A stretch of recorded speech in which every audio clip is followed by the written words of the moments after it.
নমস্কার বন্ধুরা।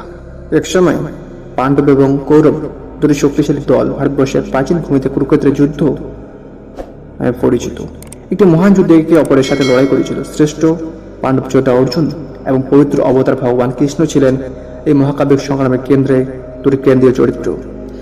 যুদ্ধ ঘনিয়ে আসার সাথে সাথে অর্জুন অনিশ্চয়তা এবং হতাশ দ্বারা পীড়িত হয়েছিলেন। তিনি শত্রু বাহিনীর মাঝখানে দাঁড়িয়েছিলেন, যার মধ্যে তার নিজের প্রিয়জন, ঘনিষ্ঠ বন্ধু এবং সম্মানিত প্রশিক্ষক ছিলেন। অর্জুনের সাহস এবং তার প্রিয়জনের মুখোমুখি হওয়ার চিন্তায় ভেঙে পড়ে এবং তিনি নির্দেশনার জন্য কৃষ্ণের দিকে তাকালেন। ভগবান কৃষ্ণ অর্জুনের সংগ্রাম দ্বারা অনুপ্রাণিত হয়েছিলেন এবং তার রথে চড়তে সম্মানিত হয়েছিলেন। তাকে কেবল তার নির্দেশিকায় নয়, তার স্বর্গীয় জ্ঞান ও ধার দিয়েছিলেন। অর্জুন কৃষ্ণের সাথে বিভ্রান্তি থেকে সান্ত্বনা চেয়েছিলেন এবং অন্তর্দৃষ্টিপূর্ণ কথোপকথন শুরু করেছিলেন, যা শেষ পর্যন্ত ইতিহাসের পথ নির্ধারণ করবে। কৃষ্ণ ভাগবত অর্জুনকে এর প্রতি পাঠ শিখেছিলেন। দায়িত্ব, ধার্মিকতা এবং জীবনের প্রকৃতি সম্পর্কে গুরুত্বপূর্ণ সত্যগুলি জানিয়েছিলেন।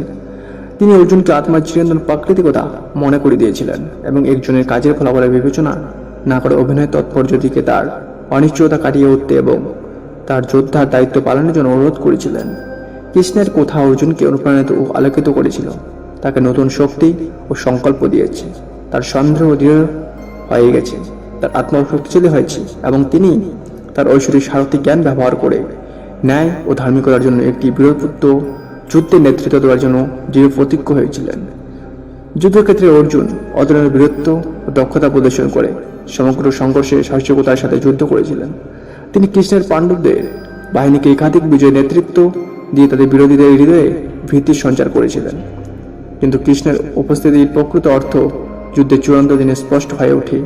অর্জুনের সবচেয়ে ভয়ঙ্কর শত্রু কর্ণ, তার নিজের আত্মীয়, যিনি কৌরবদের সাথে যুদ্ধ করেছিলেন। যুদ্ধের শেষ দিনে সূর্য ডুবে যাওয়ার সাথে সাথে তার সামনে দাঁড়িয়েছিলেন। অর্জুন এবং কর্ণ একটি অতুলনীয় স্তরের ক্রোধের লড়াইয়ে লিপ্ত হয়েছিল, যা উভয় সিদ্ধান্তমূলক এবং মারাত্মক ছিল। তারা যুদ্ধের স্থিরতা, পৃথিবী, এমনকি আকাশকেও কাঁপিয়ে দিয়েছিল। যাই হোক, এটি ছিল অর্জুন, যিনি শেষ পর্যন্ত জয়লাভ করেছিলেন কৃষ্ণের স্বর্গীয় উপস্থিতির নেতৃত্বে। কৃষ্ণ কর্ণের মহৎ উৎপত্তি এবং তার কারণের বিশুদ্ধতা প্রকাশ করেছিলেন। যখন তিনি পরাজিত হয়ে পড়েছিলেন, তার রথ ক্ষতিগ্রস্ত হয়েছিল এবং তার আত্মা ভেঙে পড়েছিল। তার শেষ মুহূর্তে কর্ণ প্রায়শ্চিত্ত অনুভব করেছিলেন এবং ভগবান কৃষ্ণের নেতৃত্বে এবং দয়ার জন্য কৃতজ্ঞতা পরাস্ত হয়েছিলেন।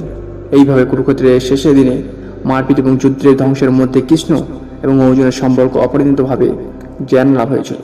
একসাথে তারা সবচেয়ে কঠিন সময়ের মধ্যে দিয়ে অধ্যবসায় করেছে এবং শীর্ষে উঠেছে। এমন একটি উত্তরাধিকার রেখে গেছে, যা স্বর্গীয় দিক নির্দেশনার শক্তি, আদম ও সাহসিকতা এবং ধার্মিকতার চূড়ান্ত বিজয়ের প্রতি শ্রদ্ধা হিসেবে ইতিহাসে বেঁচে থাকবে। বন্ধুরা, এরকম অস্ট্রেলিয়াতে চ্যানেল সাবস্ক্রাইব করে যেতে এবং জয়েন পদার্থ জয়।